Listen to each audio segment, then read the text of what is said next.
മഞ്ചേരിയെ ദുഃഖത്തിലാക്കി 5 പേരുടെ മരണത്തിനിടയാക്കിയ വാഹനാപകടത്തിന് ശേഷം സമീപത്ത് മറ്റൊരു അപകടം കൂടി. അരീക്കോട് നിന്ന് മഞ്ചേരിയിലേക്ക് വരികയായിരുന്ന കാറാണ് റോഡരികിലെ ബാരിക്കേഡിൽ ഇടിച്ചു തകർന്നത്. ചെട്ടിയങ്ങാടിയില് അപകടം ഒരു തുടർക്കഥയായിട്ട് മാറുകയാണ്. തുടർക്കഥ എന്ന് പറയുമ്പോൾ ആഴ്ചകളോ ദിവസങ്ങളോ അല്ല, അനുനിമിഷമാണ് അപകടം നടന്നുകൊണ്ടിരിക്കുന്നത്. ഇപ്പൊ 5 പേരുടെ മരണത്തിനിടയായ ഒരു അപകടം ഇന്നലെ നടന്ന് കഴിഞ്ഞ് അതിന്റെ പരിഹാരവുമായിട്ട് ഞങ്ങൾ ബഹുമാനപ്പെട്ട എക്സിക്യൂട്ടീവ് മജിസ്ട്രേറ്റിന്റെ സാഹചര്യത്തിൽ അധികൃതരുമായി സംസാരിച്ച് പോലീസ് ഉൾപ്പെടെയുള്ള ആളുകളുമായി സംസാരിച്ച് ഒരു തീരുമാനത്തിലെത്തി.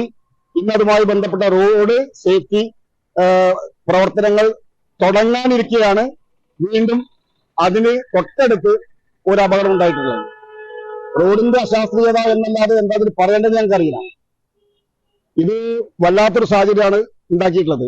ഒരു കാറ് വീണ്ടും ഇവിടെ ഡിവൈഡറിൽ ഇടിച്ച് നിന്നിരിക്കുകയാണ്. ഈ അപകടം തുടർച്ചയാകുന്ന സാഹചര്യം ഒഴിവാക്കിയേ തീരൂ. ഇന്നും അപകടം കഴിഞ്ഞ 2 വർഷമായിട്ട് തുടർന്ന് അപകടം സംഭവിച്ചുകൊണ്ടിരിക്കുന്ന ഒരു ഏരിയ ആയിട്ട് ഈ ചെട്ടിയങ്ങാടി മാറിയിരിക്കുകയാണ്. കൃത്യമായി അതിന് വേണ്ട കാര്യങ്ങൾ, ആ അപകടം ഒഴിവാക്കാനുള്ള റോഡ് സേഫ്റ്റി സംവിധാനങ്ങൾ ചെയ്യണമെന്ന് വളരെ കാലമായിട്ട് നാട്ടുകാരുടെ ആവശ്യമാണ്.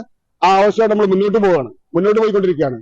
ഇന്ന് അതുമായി ബന്ധപ്പെട്ട കാര്യങ്ങൾ ചർച്ച കഴിഞ്ഞ് അതുമായി ബന്ധപ്പെട്ട കാര്യങ്ങൾ റോഡിൽ ചെയ്യാനുള്ള കാര്യങ്ങൾ ബന്ധപ്പെട്ട ഉദ്യോഗസ്ഥന്മാർ വന്ന് റോഡിന്റെ പരിശോധന നടത്തി കഴിഞ്ഞ് തിരിച്ചു പോയതിന് ഉടനെയാണ് ഈ ഒരു ഫോൺ കോൾ വന്ന് വീണ്ടും ഈ തരത്തിലുള്ള ഒരു അപകടം ഉണ്ടായതായിട്ട് അറിയാൻ സാധിച്ചത്.